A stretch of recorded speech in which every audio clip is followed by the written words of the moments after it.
नमस्ते विद्यार्थी मित्रों। धोरण 9 विषय हिंदी प्रकरण 5 स्वराज्य की नींव। विद्यार्थी मित्रों, આપણે પ્રકરણ 5 જોઈ રહ્યા હતા। એમાં આપણે જોયું कि झांसी की रानी लक्ष्मीबाई अपनी झांसी वापस लेना चाहती है और वह जो विलासिता में उनके सैनिक डूब गए हैं उन्हें जगाकर एक नई सेना तैयार करने के लिए वह प्रयत्नशील है। भारतवासियों में स्वराज्य के प्रति चेतना जगाने में झांसी की रानी लक्ष्मीबाई का योगदान हम कभी भी भूल नहीं सकते। लक्ष्मीबाई मानती थी कि हम भले ही स्वराज्य न ले सके, फिर भी हम स्वराज्य की नींव का पत्थर तो बन सके। तो इस प्रकार लक्ष्मीबाई जूही, मुंदर आदि पात्र स्वराज्य की नींव के पत्थर ही बनना चाहते थे। तो विद्यार्थी मित्रों, हवे આપણે આના પ્રશ્નોના ઉત્તરની चर्चा करीशुं। प्रश्न नंबर 1, एक दो वाक्यों में उत्तर दीजिए। पहला, रानी लक्ष्मीबाई की चिंता का कारण क्या था? तो रानी लक्ष्मीबाई की चिंता का यह कारण था कि बहुत प्रयत्न करने के बाद भी स्वराज्य उनके हाथ में नहीं आ रहा था। तो याद रखिए विद्यार्थी मित्रों, रानी लक्ष्मीबाई की चिंता का यही कारण था कि बहुत सारे प्रयत्न करने के बाद भी स्वराज्य उनके हाथ नहीं आ रहा था। दूसरा प्रश्न, बाबा गंगादास ने रानी लक्ष्मीबाई से क्या कहा?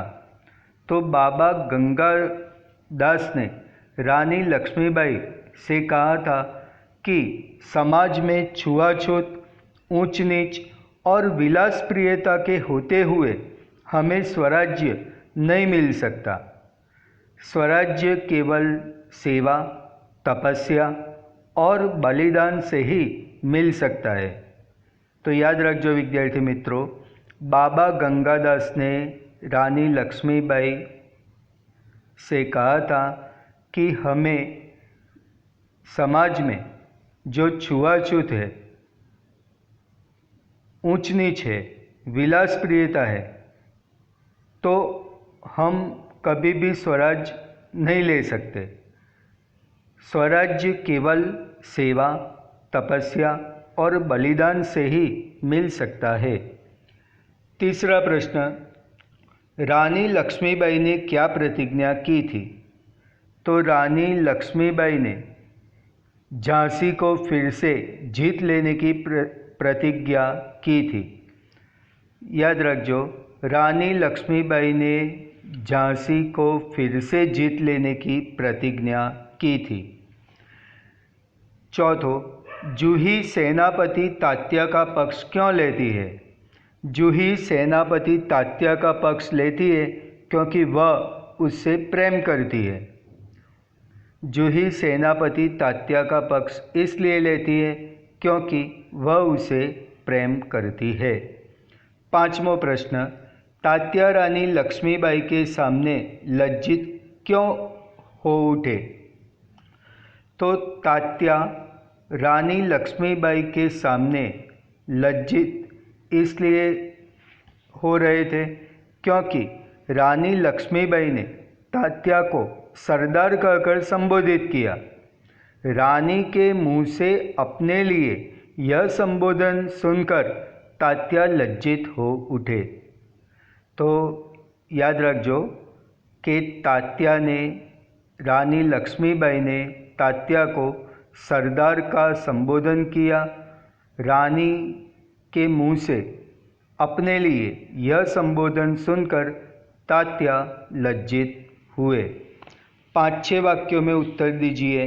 पहला, मार्ग में हिमालय अड़ने, डरावनी लहरों के थपेड़े मारने, नाविकों के सो जाने से क्या अभिप्राय है? तो मार्ग में हिमालय अड़ने, डरावनी लहरों के थपेड़े मारने, नाविकों के सो जाने से क्या अभिप्राय है? रानी लक्ष्मीबाई को अपनी प्यारी झांसी शत्रुओं के हाथ में चले जाने का दुख है।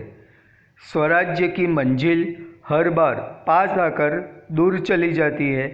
रानी स्वराज्य को पास आते हुए देखती है, पर तभी हिमालय जैसी बाधाएं आ जाती हैं और वह अपने मार्ग में आगे बढ़ नहीं पाती।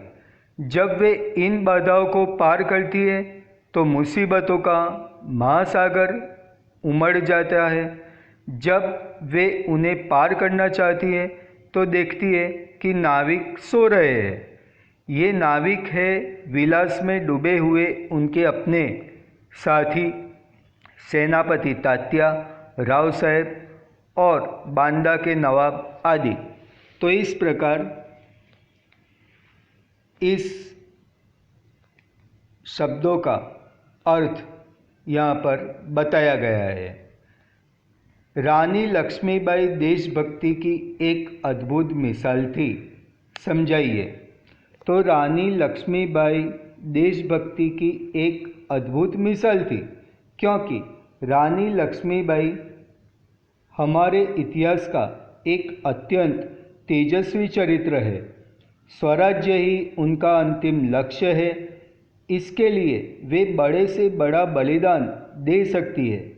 स्वराज्य की नींव बनने में ही वे जीवन की सार्थकता मानती है। उन्हें राग रंग से सख्त नफरत है। उन्हें यही चिंता है कि स्वराज्य के लिए लड़ रहे उनके सैनिकों की वीरता कलंकित न होने पाए।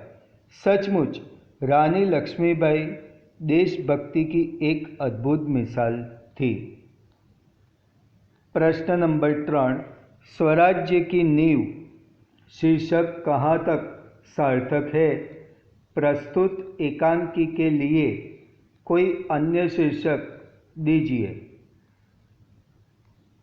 तो स्वराज्य की नींव यह शीर्षक सार्थक है।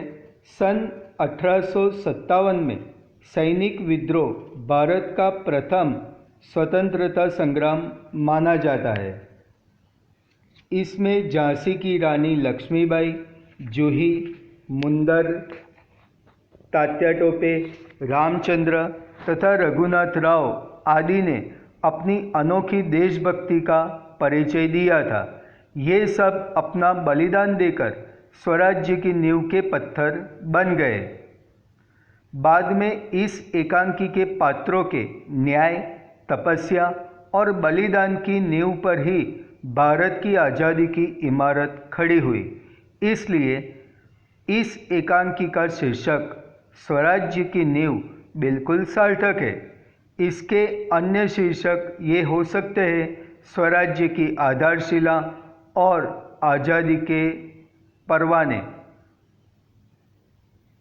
तो इस प्रकार इस एकांकी का शीर्षक योग्य है। चौथा प्रश्न, प्रस्तुत एकांकी में से उन कथनों को छांटिए जिससे पता चलता है कि युद्ध की छाया में भी राव साहब वैभव विलास में डूबे हुए हैं। तो उत्तर, प्रस्तुत एकांकी में हम देखते हैं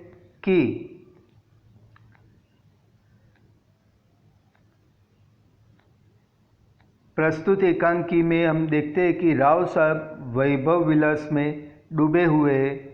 जैसे कि जूही कहती है, जानती हूँ महारानी, हम विलासिता में डूब गए हैं। मुंदर ने कहा, विलासिता में डूबे हैं राव साहब, बांदा के नवाब सेनापति तात्या। और लक्ष्मीबाई कहती है कि जूही ने उन्हें रोका है मुंदर, मैं जानती हूँ जब राव साहब के लिए बुलाने इसे आए थे तो इसने उसको बुरी तरह धुतकार दिया था। तो इस प्रकार यहाँ पर राव साहब विलासिता में डूबे हैं, व अन्य पात्रों के कहने से हमें पता चलता है। तो विद्यार्थी मित्रों, आ प्रश्नोना उत्तर આપણે લખવાના રહેશે। વળી આ એક બે વાક્યના જે ઉત્તર છે, સવિસ્તાર ઉત્તર છે વગેરે ખૂબ જ ધ્યાનપૂર્વક વાંચીને, લખીને, વાંચીને તૈયાર કરવાના રહેશે। કારણ વાંચીશું અને લખીશું તો ખૂબ જ સરળતાથી આ આપણને પ્રશ્નોના ઉત્તર યાદ રહી શકશે। તો હવે આપણે આ સ્વાધ્યાયમાં આગળનો પ્રશ્ન છે, આશય સ્પષ્ટ કીજીએ। તો આશય જેમ કે स्वराज्य प्राप्ति से बढ़कर है, स्वराज्य की स्थापना के लिए भूमि तैयार करना और स्वराज्य की नींव का पत्थर बनना। तो आ आशय आ जे एकांकीમાં છે એ આપણે તૈયાર કરવાના રહેશે। કેમ કે આ આશય યાદ રાખીશું તો એકાંકી વિશે પણ ખૂબ જ સરળતાથી આપણને ખ્યાલ આવી જશે। બીજું છે, शंकाएं अविश्वास पैदा करती है और उस अविश्वास से उत्पन्न निराशा को दूर करने के लिए पायल की झंकार और भी जनक उठेगी। और तीसरा, दोष की ठोकर अंधविश्वास की खाई को और चौड़ा कर देती है। तो विद्यार्थी मित्रों, आ जे आशय છે એ સ્પષ્ટ કરી રાખવાના છે અને જે કંઈ સ્વાધ્યાયના પ્રશ્નોના ઉત્તર છે એ લખીને, વાંચીને તૈયાર કરવાના છે। હવે પછી આગળનું પ્રકરણ આપણે શરૂ કરીશું। જય શ્રી કૃષ્ણ।